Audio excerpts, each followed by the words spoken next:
When you fire up this deck, the only thing they fear is you. This is Dr. Elena Richardson, log entry 002.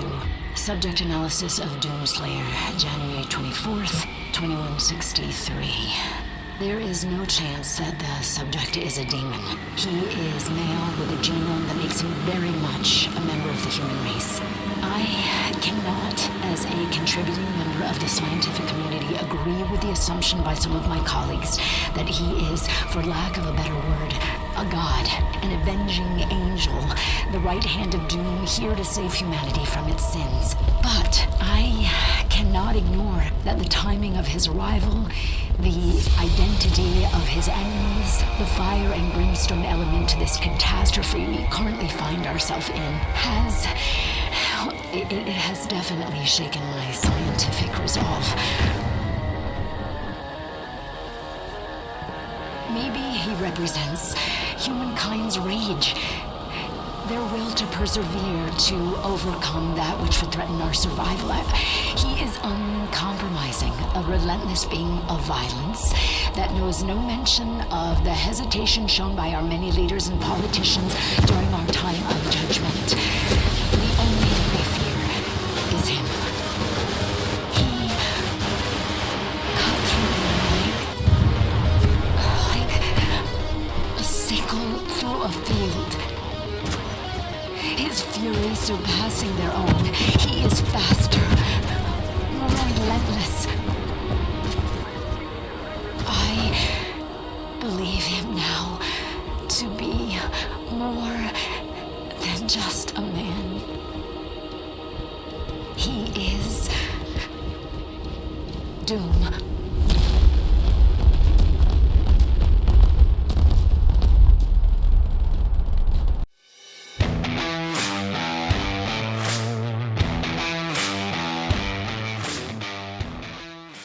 Alright guys, this deck is the ultimate pushing deck. This is a juggernaut, it's a powerhouse, it kicks the door down, runs in, and tears up the place.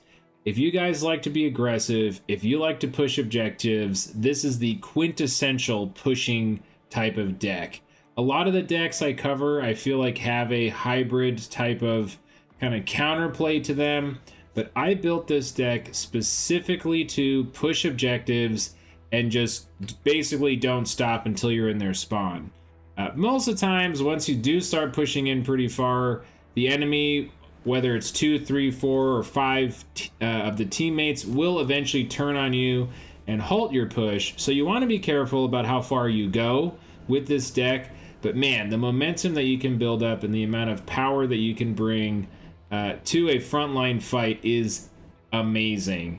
And frankly, it sometimes can feel a little OP. And only in the sense that once you get that steamroller going and you break through whatever frontline they had, their whole team has to scramble and commit a lot of forces to stop you.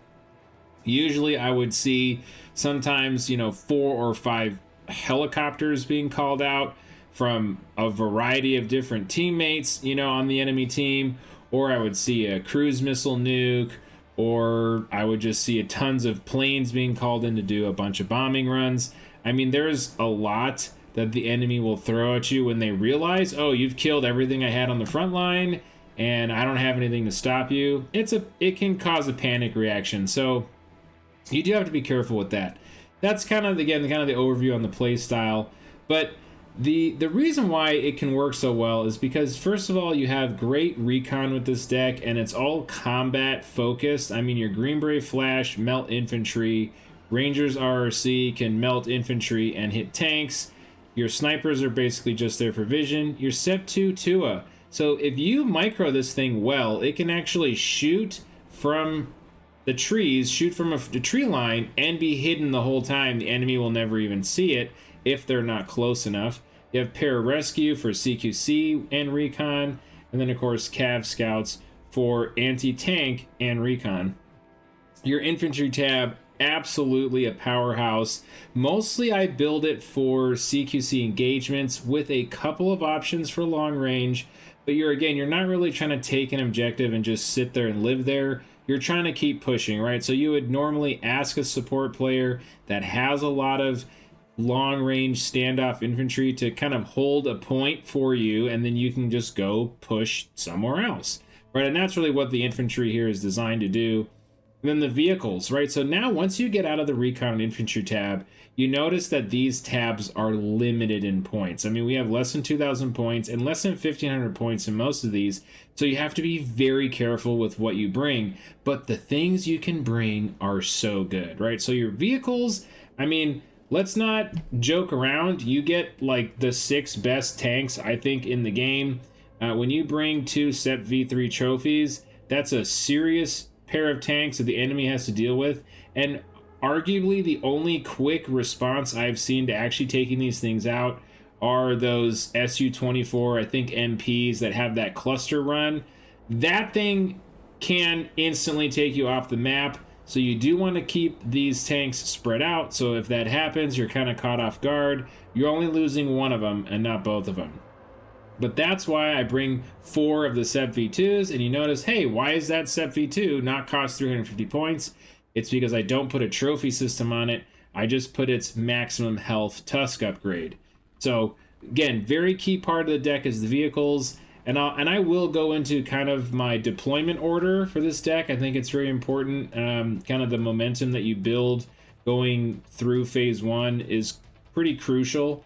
And then your support tab, honestly, it's everything you need, guys. Like, I usually struggle when I get to decks that I don't feel like have at least 1,500 points in support, but this deck is fine. You got Shorad for helos, you got Pack 2s, which are amazing for jets. You have 2 supply trucks. They're kind of little goblins. They're super slow, but they get the job done. You have 1 Rocket Arty, which is perfect. It's not, you know, that 2 Rocket Arty doing massive damage, but hey, you're not a support deck. You're basically just using that to like break a siege, right? If somebody is trying to press on you or they're just artying you all day, at least you have something to counter that. And instead of having 2 of these, I brought 1 and then 300 points worth of mortar for smoke and for HE, you know, a little bit of barrages if I need it. So the helicopter tab is pretty amazing. Again, you get a little bit of everything you need. Obviously, I'm still bringing killer eggs. They're great for raiding the back line. They're great for scouting the front line on those early engagements. And then, of course, you have, again, 1 Guardian, 1 Comanche, 2 DAPs for anti-infantry fire support. And then you have your helos for bringing in supplies and troops. Now, the key with this deck, and I know you guys, if you watched my video on the first impressions and tips and tricks, you notice the nuke is a huge part of this deck, and my god, the nuke does deliver. So again, kind of the flow with this deck, for those that don't want to listen to the whole, you know, over an hour breakdown, is you bring out your infantry early.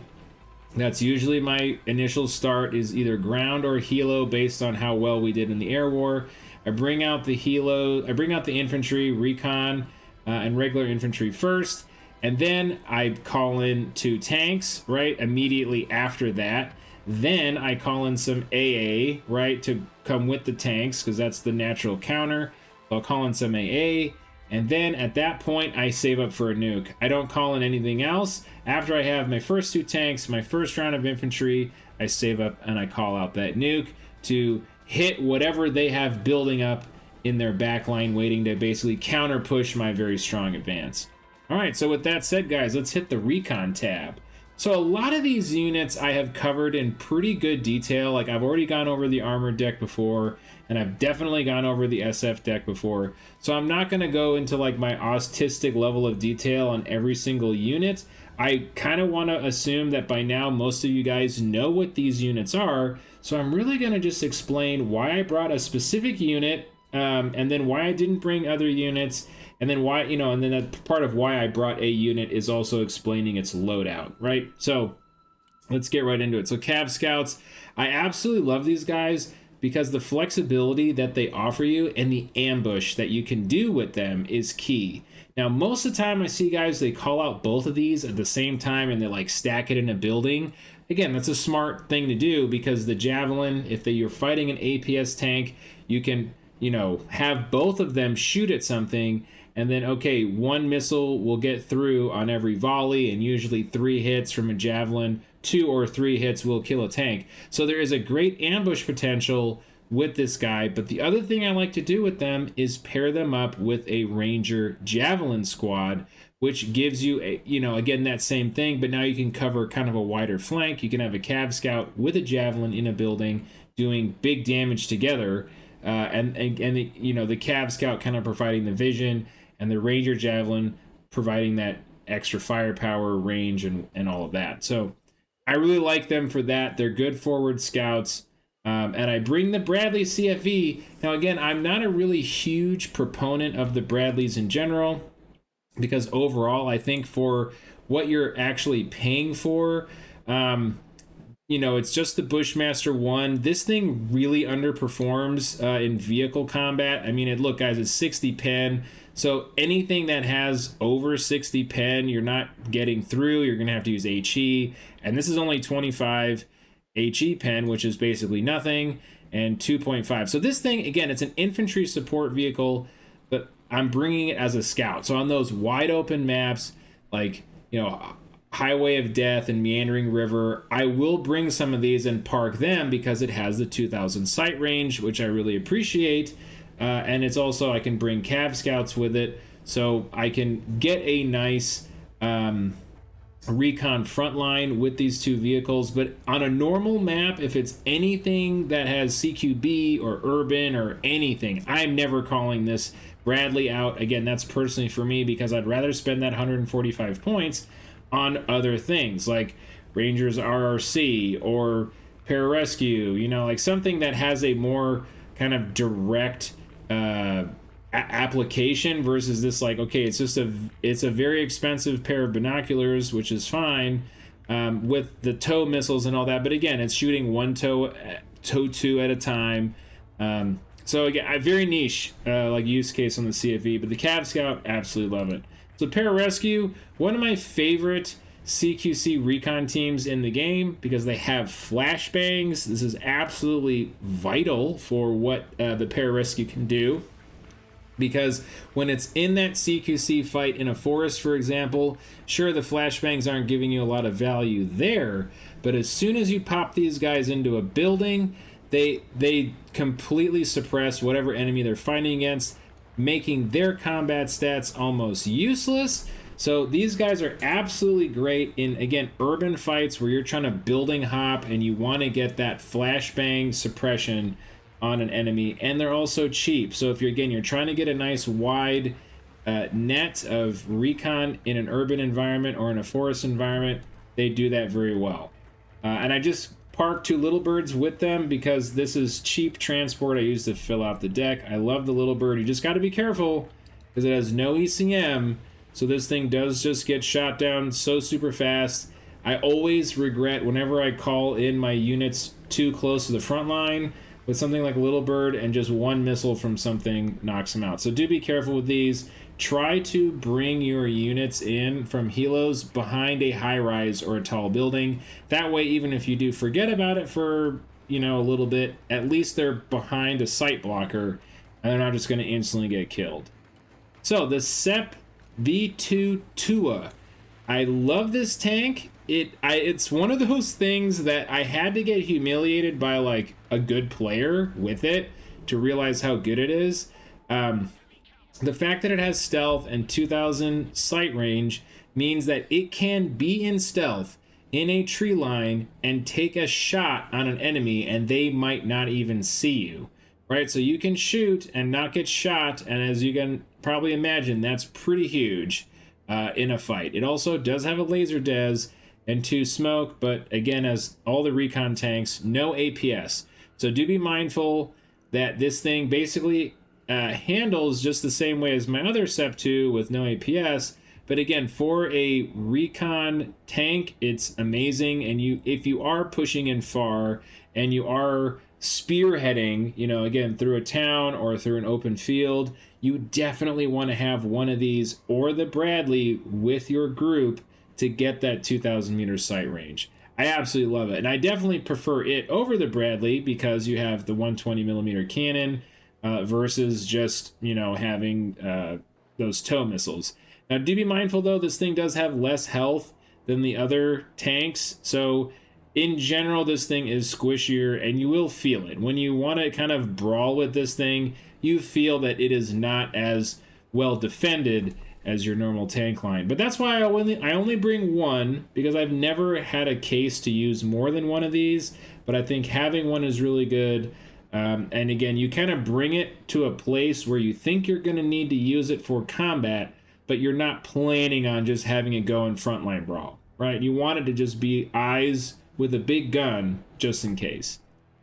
So RQ-170, obviously it's the best stealth drone in the game. If the enemy isn't actively working to shut it down, you're just going to get vision over their entire team. I don't call these in all the time, right? Because with a pushing deck, your main objective is to fill the front line with units, and then you want to be advancing forward, right? So I feel like drone play falls under the support player's kind of role, that he's spending points on supporting units, because you got to remember, you're not micromanaging this drone while you're pushing.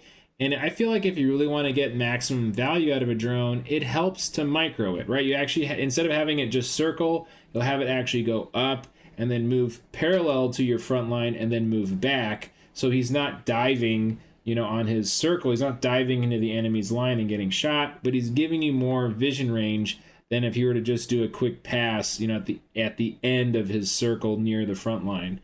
So I do bring it. I do use it, especially at the very beginning of the game, right? So I have that. We have our air start. We start bringing out helicopters with units. If I don't see them bringing out helicopters and dropping off units, that's usually when I'll bring out a drone, or I'll ask somebody on my side, hey, can someone bring out a drone? And then that way we can see what they are bringing in early too, right? If I don't want to be bringing out just, one pararescue, one Ranger RRC, one sniper, one Green Beret, and a Cav Scout. Again, I always like to have a mixture of units, but if my drone comes out and I see, oh my God, they have 5 T-15 Barbarouses, well, I'm going to sell everything that isn't a Ranger Moz and a Ranger RRC, right? And I'm going to get ready to counter that huge armor push. So I definitely, like I said, it's very important to have somebody on your team use a drone early because that's kind of that's like a benefit of winning that air war, right? People always say, oh, screw the air tax, whatever. But that's a benefit that you have when you win that air battle, is that you can call out your drone and feel pretty safe in doing so and get that advantage on the enemy's first deployment of units, right? So Green Beret Flash. Now, these guys I absolutely fell in love with this deck because, of course, they are a 3 stealth unit. Love that, which allows them to be extremely sneaky as they're moving around with your RRC and your pararescue. They're extremely sneaky with that stealth rating, but they also have the flash launcher, which allows you to, again, because they're so stealthy, you can see other units before they can see you, even if they're other recon squads, unless it's a sniper that has 2,000 range, he's going to see you first. But any other unit, you can see them if they're hiding in a tree line or in a building, and you can just start hitting them with flash. Now, the way that this flash launcher works, you notice it has 12 rounds, but let's see how they fire. I think that's important. So the flash launcher has a magazine size of 4, and if we zoom in on this guy, you notice that it's like 4 tubes, right? So the way he actually shoots is he shoots 2 back to back, bam, bam, and then a short second later, he'll shoot 2 more, bam, bam. And then he has his reload time of about 10 seconds, right? So ideally, the way you want to use these guys is you want to have them, find something juicy to shoot out, fire off that 2, and then have them run away, right? Because that, again, they're a 4-man squad. You don't want them actually sitting there and engaging with weapons. You don't want them kicking down doors and breaching. You just want them for this really powerful flash launcher. And again, the reason why this flash launcher variant, or this variant of the fire infantry unit, is so good is because it's shooting 4 of them back to back. Now, the way that I've perceived fire damage in this game to work is it's not this instant effect. You do get some burning initially, but basically the more fire you stack, you catch an enemy on fire, or that fire saturation has to happen, because once that ticking fire stacks up over a couple of seconds, those units get melted and they die super fast. So you get that very quickly with this Green Brave Flash, because he's firing 4 shots very rapidly. Like I said, as soon as those 4 shots are fired, just run him off, because you're not going to need him after that. So or you're not going to need him for at least 10 seconds while he's reloading. So definitely pull them away. But I absolutely love these. I love these flash launchers, and I love them, again, when I'm going into a defended position that I know they have infantry everywhere. These guys are great to be in kind of that front line. But Rangers RRC, probably my favorite combat recon in the game, because of just how versatile this loadout is. Like, they're only a 6-man squad, but I honestly don't really feel it. And at the very beginning of the game, when I first looked at these guys, I'm like, man, 6-man squad, they're gonna just melt so fast. But the amount of damage they do with the Scar 20, their Mark 48, and the Scar H. I mean, look, all of these guns are 10 armor pen, which means it doesn't matter what infantry unit they're fighting, they're doing max damage to them. And with that and with the damage they deal, it's great. Plus, on top of that, big bonus is they get the 600 meters, 600 pen Maws. Now, they only get 4 shots, but again, for what you're getting with this squad, 50% ignore cover, they are just such a powerhouse for 80 points. Because again, they're stealthy, they can recon, they get the rocket launcher. So a lot of times when I see these guys like really just like shining and being amazing is when the enemy calls out like BTR 80s and all of those initial waves of units or transports, is that they'll catch the transport, right? They'll blow it up with the Maws at 600 meters range, and then as soon as the transport dies, that enemy infantry unit pops out, and then they're immediately shooting them with the Mark 48 and the Scar 20. Hopefully the transport got in range and they're also opening up with the 4 Scar H's, right? Because that's big damage added onto this. But they're so good at that. They're so good at doing huge amounts of damage to transports as they're trying to move around the map and unload. So I absolutely love them. I only bring 2. You'll see for a lot of these infantry, I'm only bringing 2 on the recon, because again, I'm not a recon deck, right? Like, yes, I have 2,200 points in recon, and I'm definitely filling all of my slots. You notice that. I'm bringing all the tools in the tool belt. I'm just not spending a ton of points on them, because my power from my deck comes from my infantry tab, or my infantry power comes from the infantry tab, because I want to be using those like more cost-effective infantry units. Again, recon infantry, you're paying for the fact that they have 2.5 stealth and they have vision. So I want just enough recon units to get the vision I need and have that combat capability, right? But my main line of like aggression is coming from my infantry units, right? So that's why, again, just a couple, but it's like a little bit of everything. So Ranger snipers, this is something I've gone back and forth on so many times. Like, do I really want to spend more than 75 points for a unit that sits there and doesn't do anything? Okay, you know what? I've heard you all. You've all been like trying to speak truth to me. Okay, I hear you. And if I can bring snipers from now on in every deck that I can bring snipers, I'm going to bring snipers. I literally just played a game where I used them. I parked them in this spot that I was like, okay, I'm absolutely going to get spotted, but let's limit test this and see how far I can go with these guys. They sat in the building on Cheklovsk Air Base. They sat in the airstrip, like little, I don't know, like a restaurant building, and they were there the whole game, and they never got spotted. And infantry ran past them. Like, I was like shocked, like, oh my gosh, how did they not get seen? Well, they didn't. So super cool to again kind of see the light, you know, with these guys. But yeah, they're great. 2,000 range, 3 stealth. Obviously not really much for a combat squad, but for what I have them doing there, is just a good pair of eyes that can get in somewhere and stay hidden. They're wonderful. So little birds, just to fill out the tab, I bring as many as I can bring. Let's look at some of the units I didn't bring. Right, so basically it just came down to the B-Fist. the M981 Fist, Fist 5 or Fist V, the Mat V, and the Reaper. So the B Fist, I just have like a really weird relationship with Bradley's in general. You know, if you max this thing out and make it actually have all the cool stuff that it gets, sure. The comparison between this guy and the M3A4 is that he gets active protection, but oh my gosh, dude, for like, you know, for this almost the same amount of points, you're just getting the Bushmaster. It's not even the Bushmaster 2 and a machine gun. You lose that toe. Now, what are you gaining for it? You're gaining 400 extra vision, and you're gaining a laser, but then I gotta say, okay, well, what am I gonna take out of this deck to accommodate that, right? And if I absolutely had to take something out of this deck, I would say the Pararescue would be the unit that I would take out. But again, I love having those guys in there with flashbangs because when we get to the infantry tab, the other shotgun unit I have is the mech engineer, so he doesn't have a flashbang. So again, for me, I didn't because I want to have my pararescues there, and I have my M3A4 for that long range scouting. But just not having a tow missile with the B-Fist is pretty rough. Now, again, I know it's a vision unit, it's not a combat unit, but personally, if I have to pick one of these, I pick the CFV. And again, I even brought that because it came with Cav Scouts.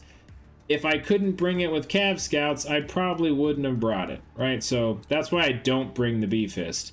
Now, the M981 Fist V, if I was playing like armor and something else that I'm not so heavy aggro, you know, again, this might be a good idea because sure, it's 2400 vision, you get the 1.25 stealth, so it is a great pair of eyes. I have nothing against it. But when I'm at this point that I'm like, okay, what am I going to replace it with?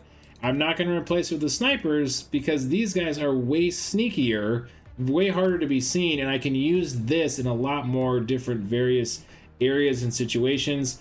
Versus the Fist, again, this thing I've noticed it gets spotted more often than it doesn't. So you have to keep it further away so it doesn't get seen, but you're kind of negating the optics at that point, right? It's like, okay, I can see further, but I also have to be further away so I don't get spotted. So I kind of don't like the unit for that reason. But again, if I was more on a support role at all, like, every unit in my deck has to be able to give me pushing value, and this unit just doesn't do that for me. So in the same way that Mat V, again, I've heard great things about this unit, and I'm actually, again, very excited. I know I keep saying this. I'm very excited to use it. I know there's going to be a deck where I use it, and I put it to great effect with its javelin missiles and all the hilarious kind of shenanigans that this thing can get into, with the fact that it has javelin missiles and a Barrett, you know, 50 cal, and then of course you can up armor it a little bit, sure, get it some extra health. I can't wait to just be like a rat pack, just a menace with this thing. Just not there yet. This ain't the deck. Again, for me, it's too flimsy to really be like a pushing unit. I have tried it actually with this deck. I was bringing it, and actually I replaced it, I believe, with the Ranger Snipers to make room for the Ranger Snipers. But I did try using it, and it would just die. It would just, like, one enemy unit would just fire, like, you know, one ATGM at it, and it would just get one-shotted or two tapped. And again, I don't want to sit there and micro this thing. I want to be microing my tanks and microing my infantry. So trying to use it as a pure fire support unit, I couldn't get it to, you know, stay on the field long enough. So the Reaper, I don't have enough slots to bring combat drones, and what am I going to take out of my deck to make room for it? Nah. Again, to me, this is more of a support role. This fills more of a support role where you can be sweeping the back line, sweeping the flanks, looking for stuff to hit with the different various armaments that it gets. I see this as a support player's drone, not a pushing player's drone. And even then, like, or I guess I'd say it's a support player's drone versus a frontline player's drone. But yeah, I just wasn't able to really get a use for it. So that's the Recon tab. Again, super efficient. You got to be very careful. Bring a little bit of everything because these aren't your main sources of damage. These are extra sources of damage, which leads us to the Infantry tab. Now, this is like the almost, I'd say, the meat and potatoes of how good this deck is at pushing. It all comes to the like yin and yang, the back and forth of you managing your infantry. And I'll say this, guys, the higher I've climbed in ELO, the more I've realized that good infantry play is what allows you to be a well-rounded Broken Arrow player.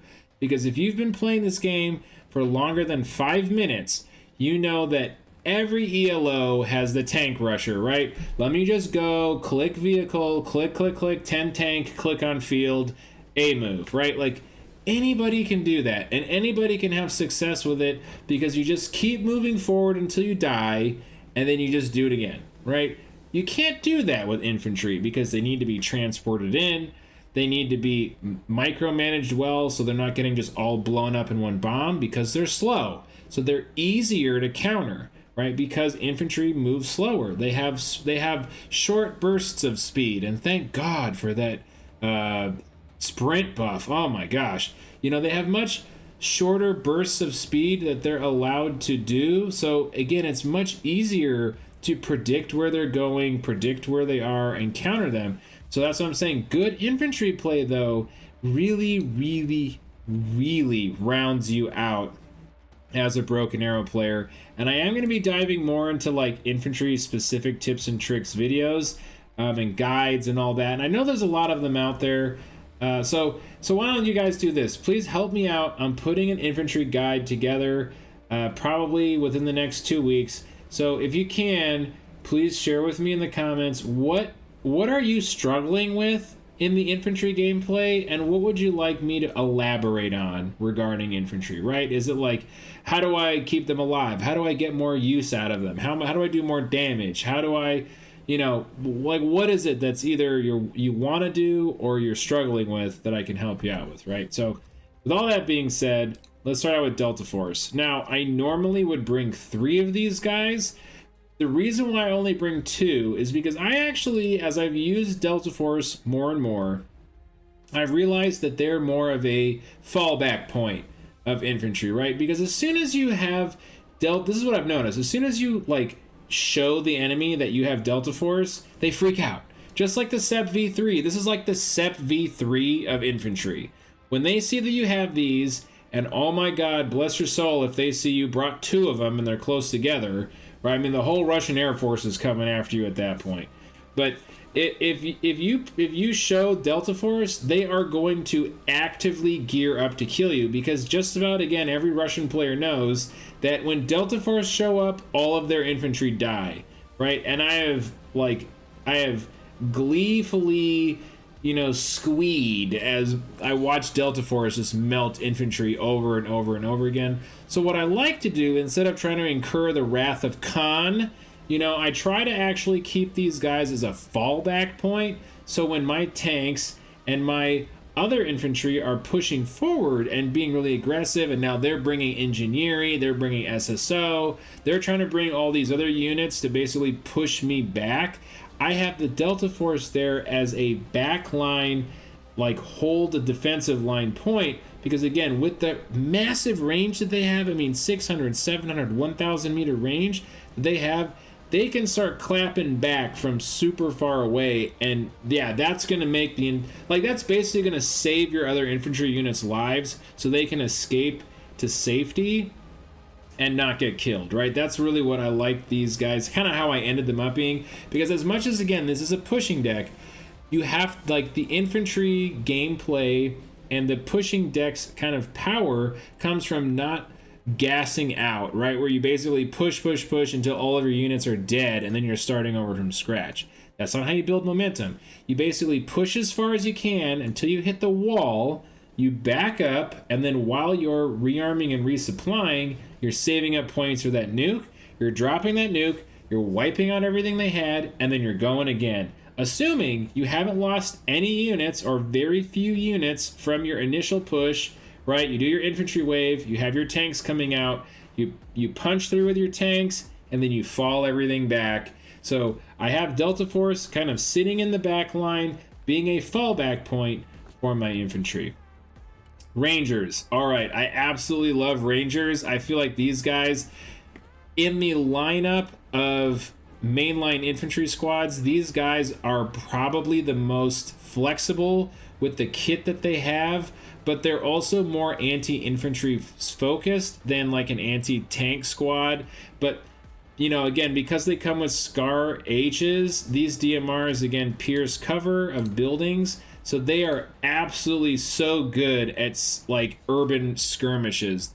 That 400 500 meter urban skirmish, they usually always outtrade any other infantry unit in the game, and I bring 5 of them because I like to keep them cycled and fresh. As soon as these guys drop to about half health, where you know they're down to 4 or 5 models, I like to get them back, start resupplying them, and send the fresh guys forward. So you can kind of have a 3 forward, and then when the 3 fall back, 2 can replace them kind of thing. That's a very good back and forth with these guys that makes the enemy feel like you just have an endless wave of rangers when really you're just cycling 5. But they're great. Again, they kind of do everything. If they had the Maws, they'd probably be OP, but with the Raws, they're fine. Again, they do pierce cover, so they're great for building to building fights. Not necessarily the greatest in forests, but they're not bad in forests either. But just realize that, you know, the 450 pen rocket launcher is just, it's good to have it, but it's not a Ranger Maz team, right? These guys aren't going to be putting out the damage of a Maz. So speaking of Ranger Maz, these guys are great. The only thing is, though, it's a 6-man squad. So if you think you're going to just solo every tank in the game with a 90-point infantry squad, that's not true. Very easily a Barbarous or a T90, arena will kill you in a 1v1 trade unless you're in a building. If you're in a building, you'll probably kill him, no problem. But if you're like in a forest, or if you're not in a building and he's shooting at you, even if you're close enough to get your shots on, if you're shooting his front armor, it's going to take you a lot of shots to kill him. And again, you'll be shocked. You're like, oh, I thought this was supposed to be the counter. No. 2 of them is a hard counter. 2 of these Ranger Maz teams are a hard counter. But just 1v1, remember, that's like a 250 to 350 point unit versus a 90 point unit. So you are going to kill him, but you're kind of rolling the dice at that point. I have had like well-placed HE shells from those units actually wipe this squad out before they killed them. So I realized, okay, that's not really how this works.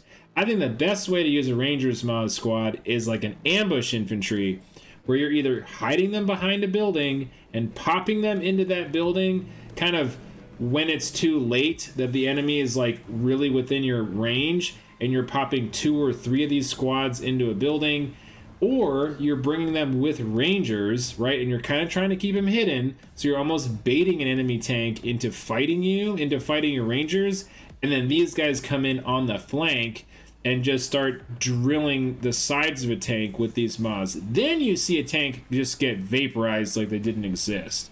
But if they're just going head to head versus a vehicle and it's just one of them, yeah, like I said, you might die. But again, amazing anti-tank squad. I usually always call 2 of these guys out in my first deployment, right? It's usually 2 Rangers, 2 Ranger Maz. Absolutely. And if I notice the enemy team is bringing like a gazillion tanks, I sell the Rangers and I just bring all 4 Ranger Maz. Because again, you want that volume of fire with the Maz team.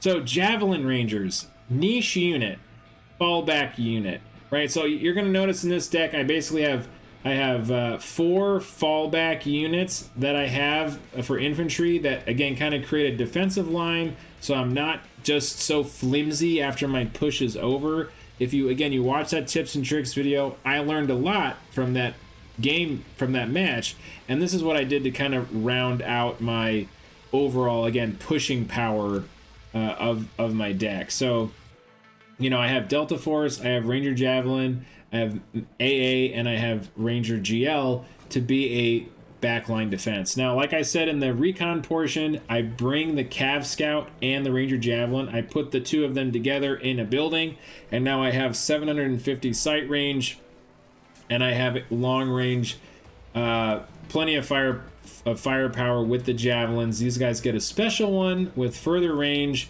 So again, they're great for that. Where do I use them? I use them in high rises only. I don't like putting these guys like in the open, whether that's in cover in a tree line or anything like that, because I just noticed, again, once they're spotted, they don't have smoke. So if they get spotted in a tree line and just a tank shoots them, again, at 6 models, these guys get pretty massively destroyed. So buildings only, guys. Buildings only, that's all I can say. But again, they do a lot of damage. They do have a use, but just keep them in buildings, pair them with a Cav Scout. All right, Mech Rifleman AA.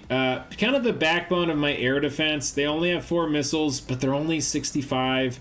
I always call these out in pairs of 2, and I usually do bring them out with my first deployment or my second deployment of units, depending on what the Killer Eggs saw when they did their scouting run. So, again, they're cheap.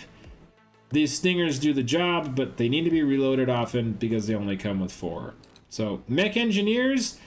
For 50 points, you're getting a lot of bang for your buck. I mean, these guys, sure, they're no, trooper squad, 9-man, 10 armor and all that, but they have 5 small Ds. Now, these are just massive burst damage, right? They hit infantry, they hit vehicles. I mean, you don't really want to waste these on vehicles, but they can also hit helicopters if they get way too close. But this kind of 8.5 damage with a blast radius, it's pretty good. I mean, if these guys shoot into the middle of the squad, they kind of hit everyone. These guys are great. Again, I basically see these as a force multiplier to pararescue, right? And I like to bring them with me if I notice that there's enemies that are going to want to engage me in CQC fighting, because again, at a 400-meter range, you're doing a ton of damage with these. Again, there's 5 of them. They all shoot rapid fire. They don't get reloaded. And they really just deal a ton of damage to enemy infantry. But as soon as this ammo is gone, this squad kind of sucks. And they kind of suck really hard, right? Like, the pararescue is way better than them without their SMAW-D, right? But yes, as soon as these SMAW-Ds are out, I definitely send them back. I usually try to put them into a transport or something, and I get them back to a resupply point. So, again, think of them as a CQC burst damage squad. They're great for that, but once that ammo is done, they really lose a lot of effectiveness. All right, so Mark 47 AGL. Again, part of the whole mentality of set up a defensive line to fall back to. These guys really help with that, because as enemies trying to counter push you, these really allow you to keep the enemy at bay, right? They're a very high threat unit, because although they don't do a lot of damage to enemies in buildings and they don't do basically anything to vehicles, if an enemy is trying to push you out in the open, these things will absolutely shred them. So any smart opponent is going to know that, and as soon as they see this, they're going to say, okay, well, I can't push out into the street anymore. I can't cross this building. I'm trying to chase down his weak infantry, but I better not. I better just stay in the building, because I'm going to take tons of damage if I get outside. Now, they do a lot of suppression to infantry in buildings, and they do damage to enemies in buildings. They're just not doing as much because it's airburst as if they were outside. So again, great fallback point unit. Once I have taken an objective or once I've called out my first wave of infantry and then my second wave of tanks, depending on how much success I'm having, I might call out one more helicopter with either Rangers Mark 47 AGL or some Javelins or some Delta Force. Again, I kind of see what the situation is, see what type of environments I'm in, and then I'll bring out a couple of these backline defense units of infantry to give my other weaker infantry at that point a good solid line of defense to fall back to. So let's look at the vehicles. The LMTV Warpig. So this Fletcher rocket launcher is just, I feel like, an absolute troll. At 55 points, you have a very nice, quick, fast ground transport that seats 12. Right? It's like Mech Engineers, you can bring both of them in here, right? Mech AA, you can bring both of them in here. Mark 47, you can bring both of them in here, right? So you see there's a lot of flexibility in how, like, bringing 2 squads with 1 transport. That's really awesome.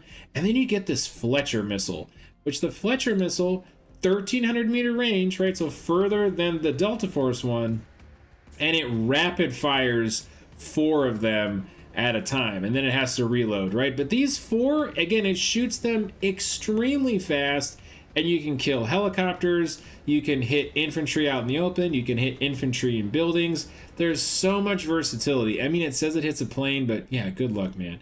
But there's so much versatility with this, as again, being this backline kind of attacking unit. And what I've learned with having ground transports is that it's really nice to have these, again, especially since they're armed, to have them close by to your units, and then you can use them to ferry your injured units back to a resupply point. So I'm sure you guys have noticed this when you have units that are like low on models. Like let's say you have 5 Rangers and they're all at like 3 models left. Well, that's 15 units, right? So you can fit 4 of those squads in the LMTV Warpig and then drive them back to a resupply, unload them at the resupply, much faster than having them walk all the way there. So I love keeping these guys kind of in between my supply point and my pushing units, because again, they have 1,300 meters. I can have them pop out and do some firing and have them shoot to give a little bit of fire support, or I can have them ferry units around. And then I bring 1 with the TOW 2 Bunker Buster, because this thing, it's more direct anti-infantry damage, and it's also further range. So I have the flexibility of having kind of both of these. Again, the burst damage from the Fletcher is much higher than the Warpig, but the than the TOW BB. The TOW BB does pack quite a punch. I mean, if you look at its damage, it's 15 to 150 pen. This thing is only 3.5. So even though, you know, you can't dodge the Fletchers, they shoot so fast, but all 4 of these is, let's see, 12 plus the 2. So yeah, 14 damage out of the Fletchers with less pen. This is 15, but again, it has a travel time and, you know, all of that. And I guess it can be destroyed by APS. So there is I guess an argument to be made that if you use the Fletcher on a light vehicle, this might be better against a light vehicle than this that can get intercepted by APS. So, but I bring both because again, if I'm in longer range kind of areas, I'll have this maybe and the other one to give fire support to my infantry as I'm pushing out. So AMPV, I brought this with the mech rifleman because it has to come with an armored unit, but I absolutely love this thing. Like, this is everything I wish a Bradley was, and more. It has the Bushmaster 2, which if you guys have never done this, let's just do a really quick comparison of the Bushmasters. Right, so Bushmaster 2, same range, but has 15 more pen, which if you know a lot of light vehicles, they have either just over 60 or 60 pen. So this, you're getting more pen and more damage and more heat pen and more heat damage, right? So it's not just more pen, it's also more damage. And I feel like that's actually a pretty big deal. So armor is the same, health is the same, but you can also carry, I believe it is, right? Yeah, armor, yeah, once you upgrade it, it's the same.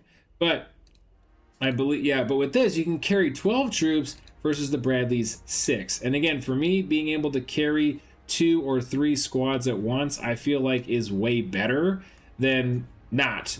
So I love the fact that this can seat 12 and you get a javelin on it. Again, it's just more fire support. I usually bring these out in pairs if I'm looking to engage, you know, enemy tanks, or if I'm helping on a flank or something and I want to again shuffle infantry around. If there's a lot of vehicles on the field, these are just going to get one-shotted. I don't want to just throw the points away. So I'll bring the AMPVs out and I'll have them both out, so that way I'm getting some long-range fire support and damage with the javelins. Again, they're really good, but they are expensive, and they can definitely die, and they're not good in CQC fights. You kind of want to keep them at as far away range as possible and just doing their long-range damage. But again, I love to use them as a fire support unit and to ferry troops. Now, the M113A3, honestly, it's there because it can be, but you know, I just used it last game, and I think so. Here's one of the things, right? So its off-road speed is 55.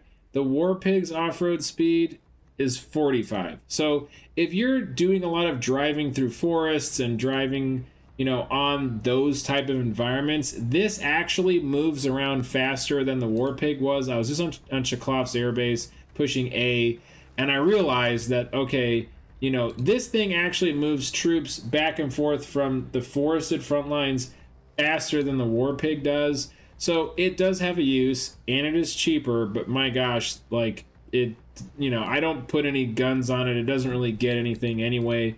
But definitely cage armor and smoke. Oh my gosh, guys, like, for 10 points, having the ability to use smoke is so good. And then again, having a little bit of extra health and some armor means it's not just going to get one-tapped by something as you're moving around. A lot of times a helicopter will try to snipe this thing, and I might have 3 or 4 squads inside of it that are weak. So I want to be able to pop the smoke and sit in there and wait for the helicopter to fly away and then keep going, versus this thing doesn't have smoke and just dies. All right, so let's look at what I didn't bring. Mech riflemen, again, like, okay, they're bad, right? And if I don't have to bring them, I'm not going to bring them. Mech rifleman MG, yep, still bad. Again, I understand the idea of, like, just sending another wave. It's like if you want to play RU without playing RU, sure, bring mech riflemen and mech riflemen MMGs and have a great time, right? But I don't, like, these units are so flimsy and they're so squishy that they're not accomplishing much for me. It's like, sure, I can bring out, you can't even bring out 2 of these for the price of a Ranger, right? Like, and the Ranger would absolutely crush these guys in a 1v1. I think, again, it's just an armored unit. It's there, like, if you're playing mostly an armored deck with something else, you don't have great infantry. They are cheap. They have that advantage of being cheap, but with 6 armor and a crappy rocket launcher, it's not for this deck. It's not the, you know, Doomslayer type of unit. Rangers we got, Mark 47s, Maws, Javelins we got. So we basically brought everything besides the mech riflemen and the MMGs. So let's talk a little bit about the transports. I know some people have been telling me to bring the Silent Hawk over, like, just like having it as an option, and we'll kind of get to that. You know, it's like, hey, if you want to deploy units to the front line with choppers, use a Silent Hawk. It's a lot safer. I agree, and that's totally cool. But I would rather bring a chopper forward with some supplies and have more carry capacity, like 32 units, right, from a Chinook or something. Or if I want to go real cheap, I'll just bring a Little Bird, right? Little Bird can carry 6. So for 2 Little Birds, you know, or for the cost of 2 Little Birds, I'm spending more points for this guy. Again, it's not that it's bad at all.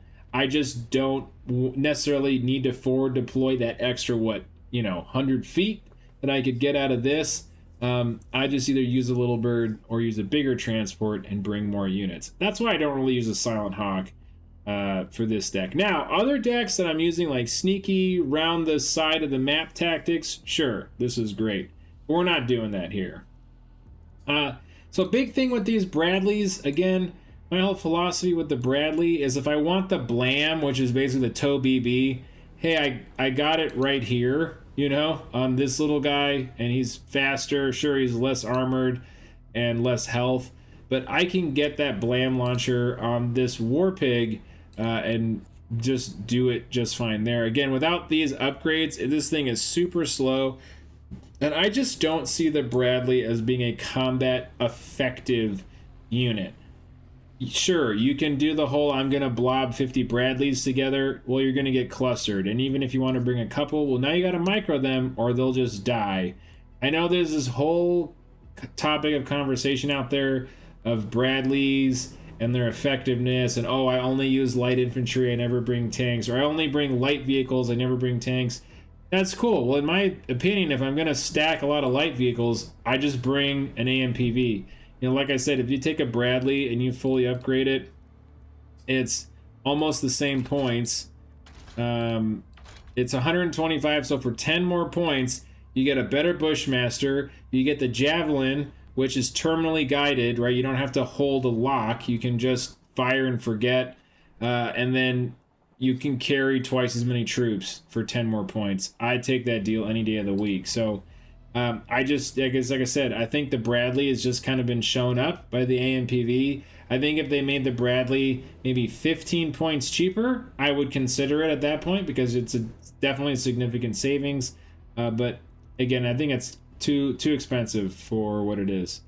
And that's basically everything. Okay, so there is this argument for the Arsov, using this, but again, it's only six carry capacity. And even though it is considerably faster than the War Pig, I like 2 for 1. I think you get a better value with the 2 for 1, and then the weapons that the LMTV War Pig get. Guys, if you haven't actually tried the LMTV War Pig with its different kind of like Fletcher or grenade, like the Mark 47 grenade launcher, or the Fletcher or the TOW 2, definitely try it. This thing is awesome. And again, ferry your injured units back and forth. You will resupply them way faster than having them run all the way back to a supply point. So, and please don't be like me and bring your supplies really far forward just for them to get spotted, or they see the truck going into a forest and then they're like, oh, hey guys, bomb that forest. A supply truck went in there. Yeah, don't do that. Bring your injured infantry back, far back, resupply, and then bring them back forward. Anyways, guys, that's the infantry tab. Hit hard. Your infantry are your tip of the spear that can soak damage, deal damage, ambush enemies, hold the line. Infantry are amazing, and the more practice you put in with them, the more success you'll have as a Broken Arrow player. All right, vehicles.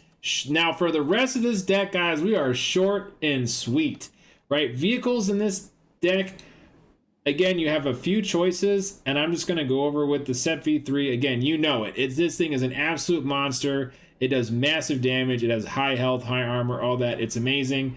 I usually bring 2 of these out, but again, this is just like the Delta Force. As soon as you bring these out, the entire enemy team is going to be frothing at the mouth like a rabid, zombified bath salt person just wanting to like tear into some flesh, because again, they are 385 points. It's basically our equivalent of the T-14. So they will throw plane after plane after plane at these, trying to blow them up. So what I mean is spread these guys out. Do not have these 2 stacked right next to each other, because all it takes is one lucky cluster strike from an Su-24 or whatever to blow up both of these tanks. So primarily I call these out when I'm pushing into an enemy objective that has ATGMs, right? If there's ATGMs at that objective, I call in the Set V3s.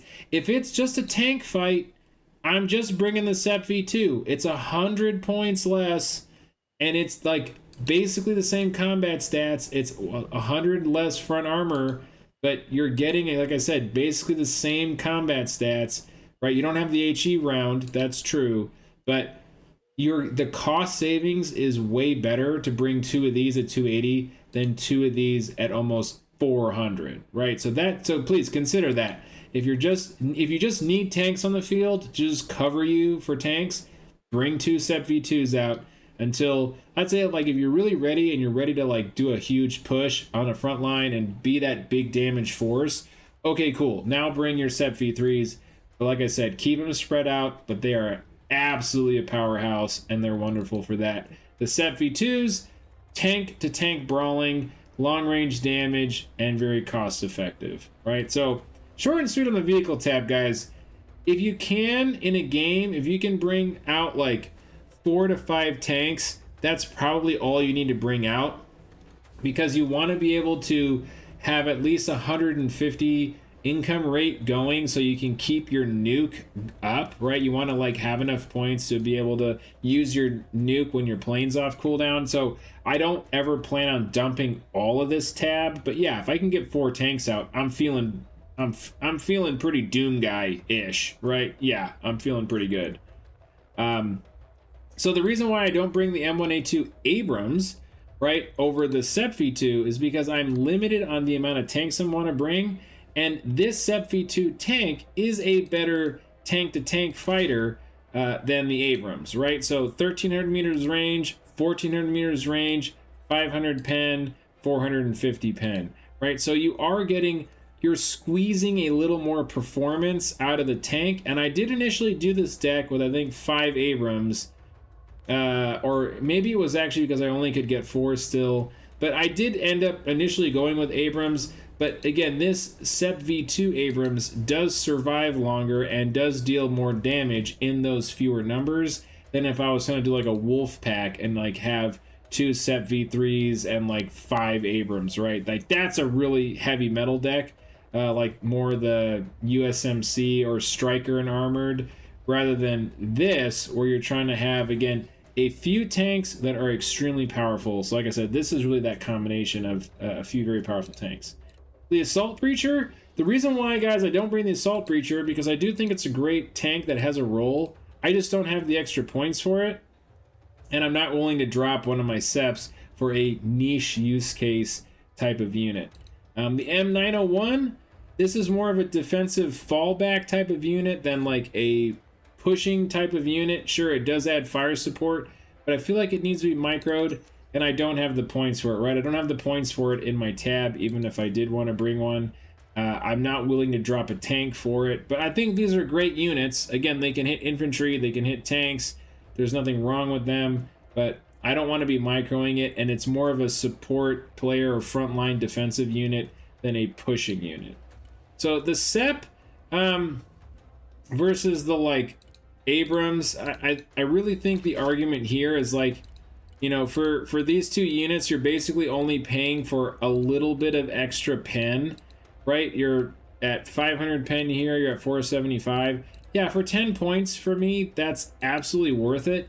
I think the SEP really like finds its home is if your SEP V2s are fully upgraded with Tusk and Trophy, and then you want to have something cheap behind it. But I'm already going with the cheaper option, the cheaper variant of the SEP V2. So yeah, I want that 25 extra pen for what it's worth. I think 10 points is not bad. All right, vehicle tab done. Helicopter tab. Well, it ain't a helicopter tab without some amazing killer eggs. And I definitely still use the killer eggs, but am I feverishly microing them all over the back line and getting kills and all that? No, not really. I'm not playing a support deck. But guys, let me tell you, one of the really, really cheeky and like stupid things I've figured out you can do with the killer egg, right? That isn't the normal use case. It isn't just, you know, fly it forward at the beginning and scout everybody that and what they're bringing, and then, you know, have them just be like a really early harass unit. No, the really stupid cheeky thing I've done with killer eggs is you like fly them all the way around the sides of the map, and then you end up parking them at the helicopter spawn. Do you know how freaking annoying that is for the enemy team to have 4 killer eggs parked right on top of the helicopter spawn, right? Because what, okay, let's go through a couple of examples here. So when an enemy helicopter spawns, it's facing forward and it's moving with momentum forward. So if you have your 4 killer eggs, like maybe let's say 2 on each side of the spawn, well, they're going to be, and you want to have them facing the spawn node. So right when that helicopter pops out, it's going to have the momentum for wherever it was called to go, and it has to slowly try to turn to face the killer eggs. Yeah, by the time it's actually turned to face the killer eggs, it's already dead from, what is that, 12 machine guns, right? It's already dead. A lot of the times, guys, you're going to catch a transport that's rolling out of the spawn with infantry, with supplies, and they're all going to die, and the guy's not even going to know what happened. He's going to be like, hey, I thought I called a helicopter out. And then he's going to turn around and call something else in. He's going to see it get completely gatted down and go, oh my god, there's 4 killer eggs camping our spawn. You know, guys, this is the most troll and annoying thing I've ever done with the killer eggs, and I even have a clip where you can see in the background some guy sending his helicopters back to base, and you can actually see my killer eggs gunning them all down. It's so hilarious. So I don't think there's a Spec Ops deck that I can build that doesn't have killer eggs, but that's how I use them in this deck. Again, I'm not heavily microing them, but I am definitely having some fun with them still.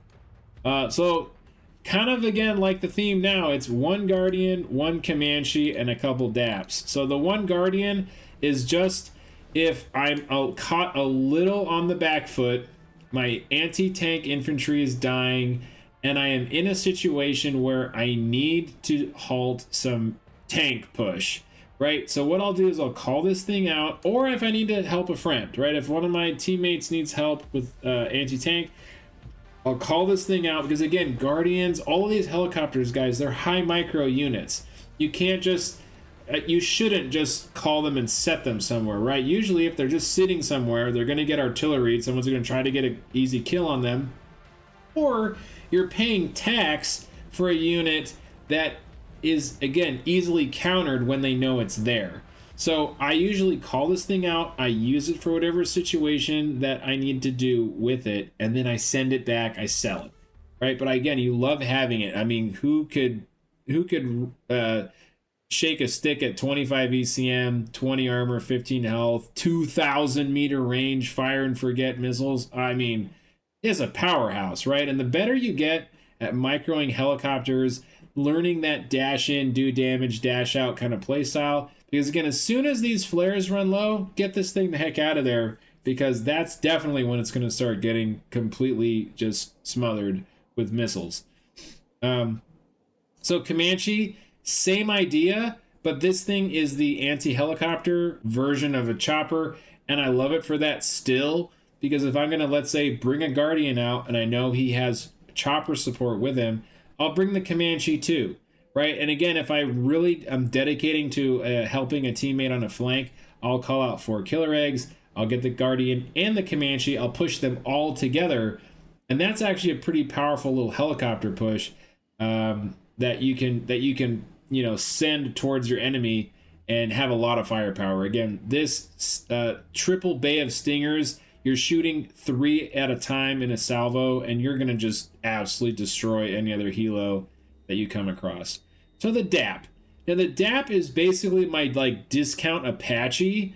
What I usually do for this is if I am getting pushed by a lot of infantry where the Guardian doesn't really make a lot of sense, and I need to stop a heavy infantry push, I'll bring the DAP with the mentality that I want this thing to fly in, fire off as many rockets as I can safely fire off, and then run away. Again, I'm just using this as a stopgap while I get other infantry up to the field. And in the best case scenario, I am bringing up infantry with it, right? So I'm bringing up infantry, dropping them off, and then pushing this thing forward, trying to just rapid fire off all of its daggers. Again, 1400 meter range is pretty nice. And then I want this thing just to fly away.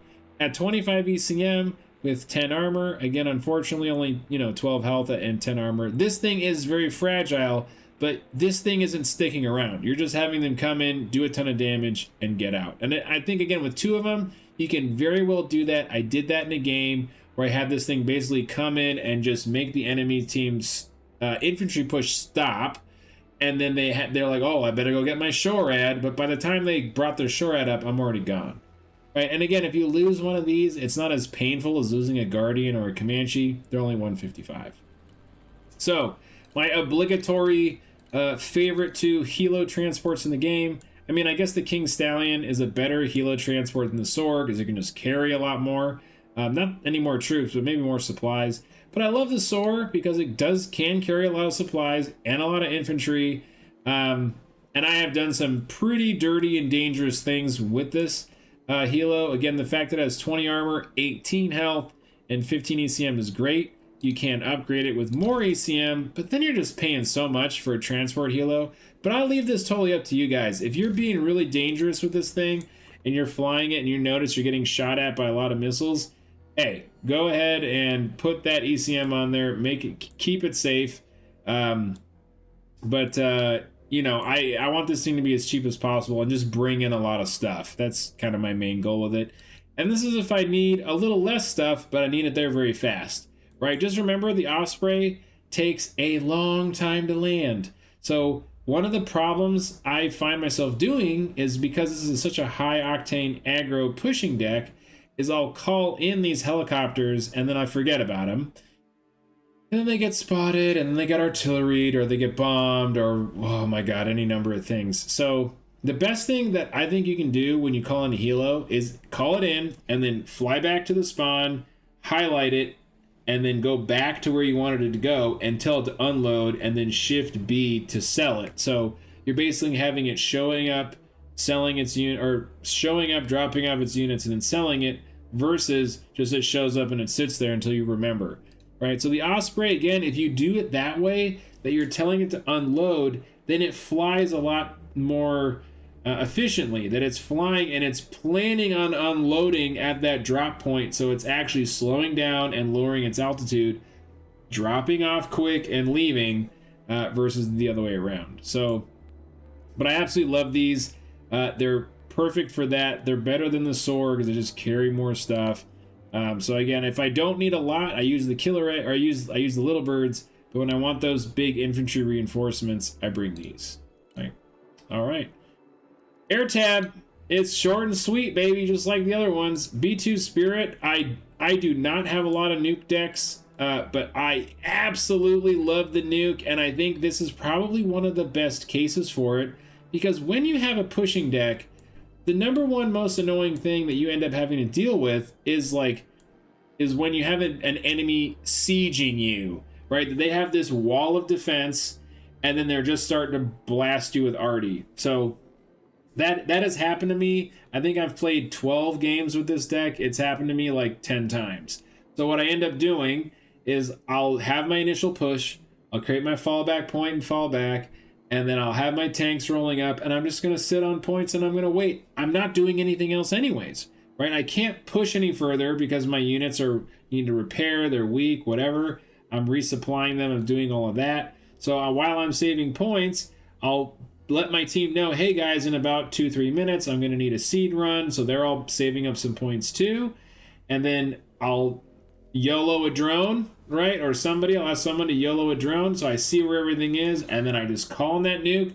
And here's the big thing, guys. Don't call in a nuke just to nuke. Sure, you can. It's fun. But the best way to call in a nuke is when you're ready to push again, right? Get all your units ready. Get them all back to the front line. Get them prepared for a push. And then call in your nuke and then push right behind it. So when the enemy is sitting there staring at all of their units that just died and trying to figure out what they're going to do, you're actually moving in to all of that area and advancing your front line. That's the best use case for the nuke. But I absolutely love it. I have gotten so many amazing kills with the nuke. And again, because this is that B2 stealth bomber, 9 out of maybe 49 times out of 50, it gets to where it's going and it drops that bomb. I very rarely get killed before the bomb goes off. Yeah, the B2 is just amazing. But again, you have a limited air tab. And, you know, again, for some it might seem heresy that I'm not using my F-35s or whatever. But again, I'm microing all of my units. And then I have a very singular purpose for this thing to just clear the way. Because again, I don't need to spot everything perfectly. I don't need to time all these immaculate bombing runs. I just need a unga bunga, big boom, everything die. And now I, micro the rest of my units. And it's so good for that. Try it out. If you guys either use nukes a lot, and you only use them with air decks, consider the nuke as a great siege breaking tool for a pushing deck, right? So the Raptor, funny enough, these two units together perfectly form the capped out air tab. So the Raptor, I have to do some little weird stack for it here. I have to bring the JADM, because you want that long-range missile option, right? Because you're always going to spot an enemy plane before they spot you. That's guaranteed with the Raptor. So you want to have this long-range option with the missile. And then the starboard bay, the only way you can make this thing fit is if you bring this 500-pound JDAM. When I first brought the B2 Spirit, I'm like, oh my god, I have to ruin my Raptor. So yeah, you don't have like other missiles you can bring, but you just bring this bomb so you can fit it. Now, if you just so happen to, have a soft target you can drop a bomb on, cool. Go ahead. Maybe a helicopter trying to drop, infantry off or something. Sure, you can drop a bomb on it. But yeah, I love this thing for the fact that it has, this kind of like cheeky YOLO bomb if I need it. But honestly, I've rarely used it. I just love the fact that I can actually have a Raptor in this deck. So guys, there it is. This is the most meta, I think, deck that I have played, because I see it all the time, and even from the very beginning I knew exactly what this deck does, and I saved it for later on in the deep dives because I feel like everybody kind of knows what this deck does. It's like, oh, you get the best of everything. So I hope this deep dive helped. I hope it kind of like, I hope it helped you piece together the most efficient ways and how to use all these units in concert with each other. Again, the worst thing you can do as a pushing player is go way too far, lose all the momentum you gained, and basically get nothing out of it, right? Because if like you push all the way to their back objective, and then all of your units die, and they just push up forward anyway, well, what the heck was the point of that, right? Like, you traded out all of your units, so you're barely going to be ahead on kill score. You're probably not even going to be ahead on flags, right? So that's why I tried to look at this deck. And, oh, I think I missed the support tab. Oh my god. Okay, let's go back to the support. I just realized, like, man, I really went from vehicles to helicopters and missed the support tab. Okay, that's so weird. All right, but anyway, I'll finish my thought.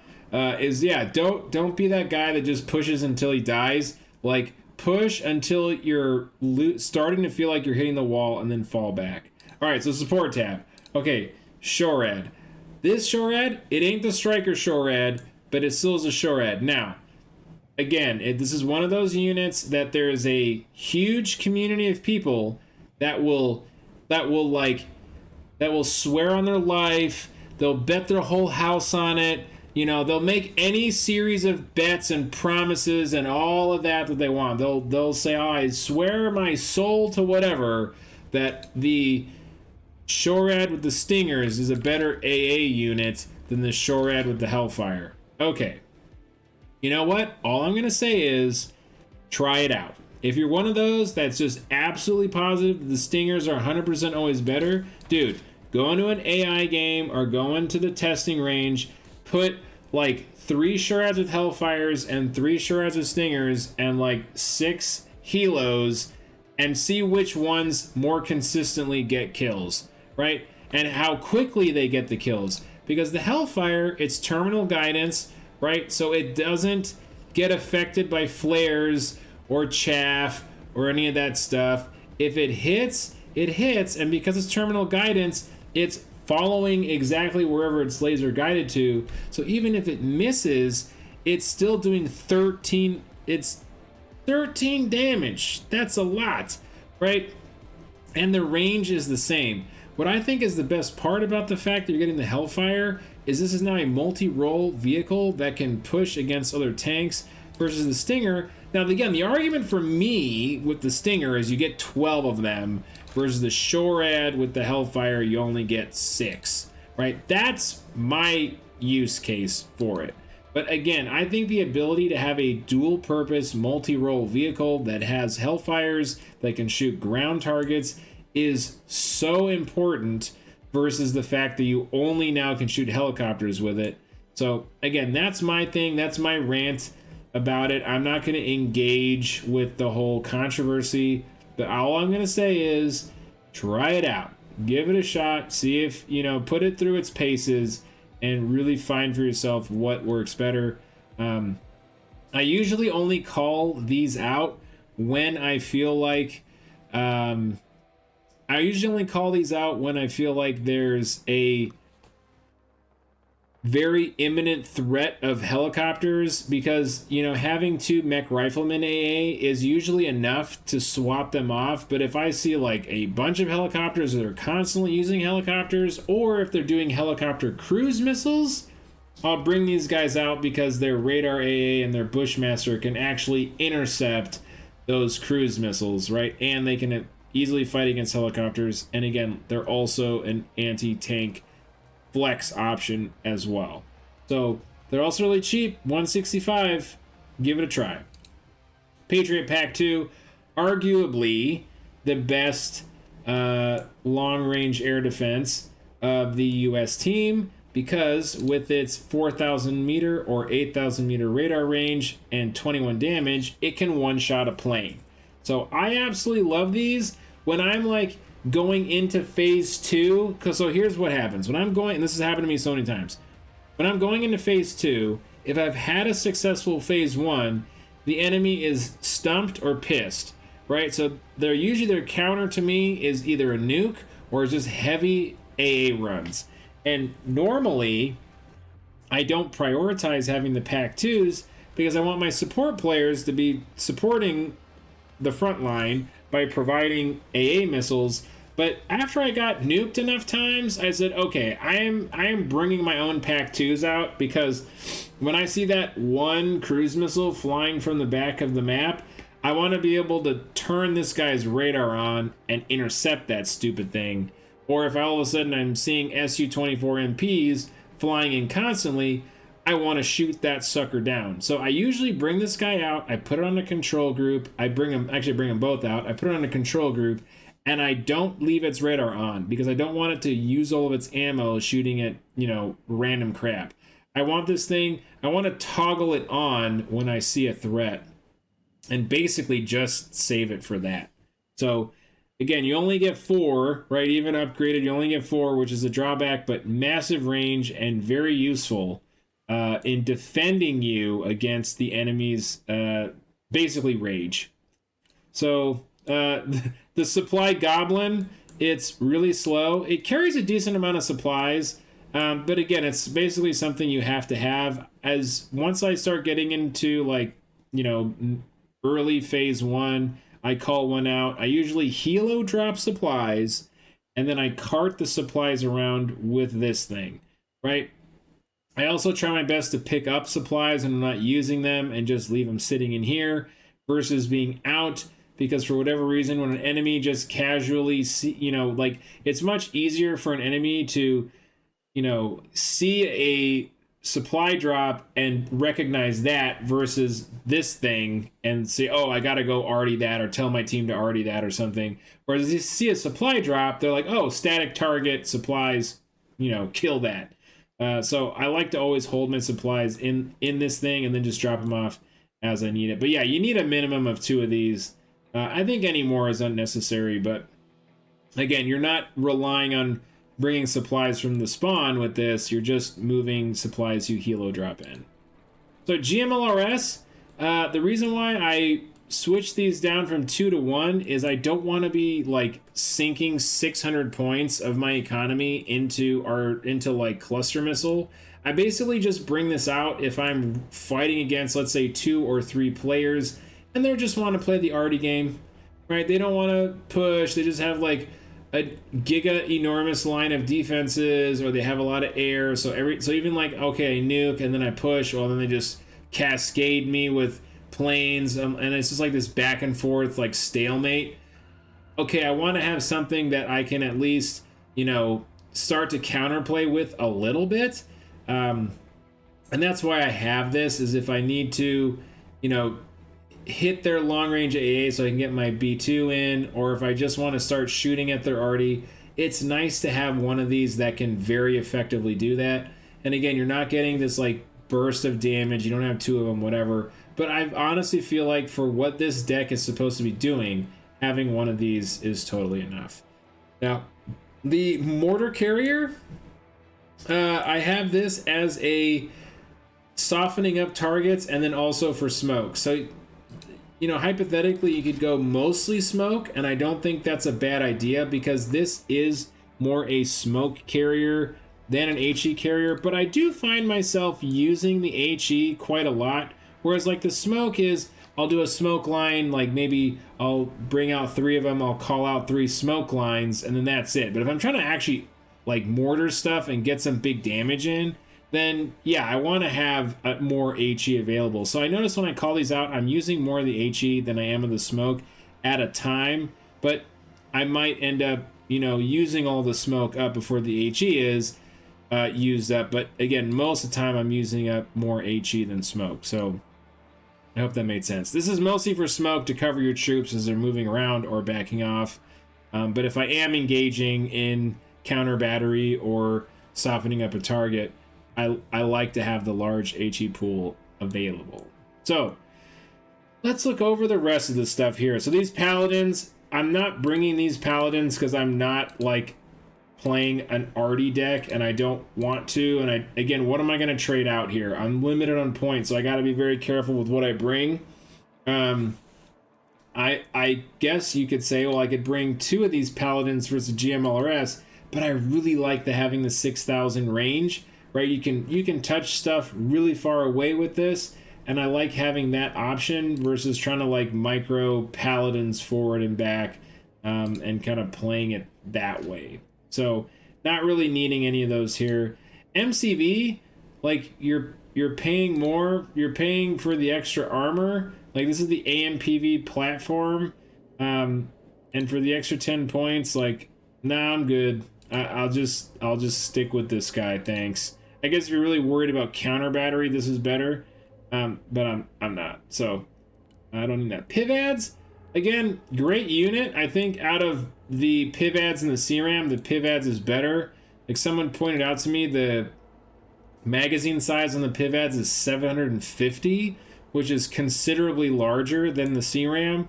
But again, I don't really need it because I have the SHORAD to intercept, cruise missiles and stuff.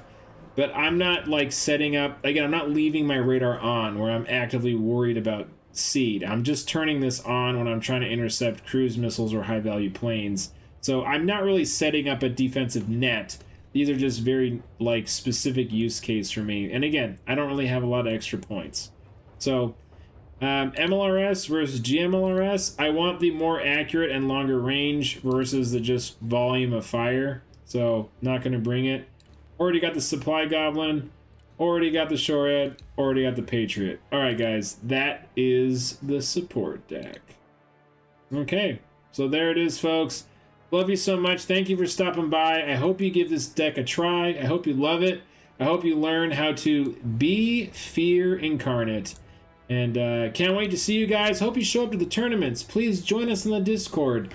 Hop into a live stream. I really love all of the community that we've grown on the Discord. You guys are so fun to play with. You're so fun to hang out with every day. I really, really appreciate you for hanging out, having fun, and just being a part of this fun thing we're doing. So, all right, have a great one. Bye.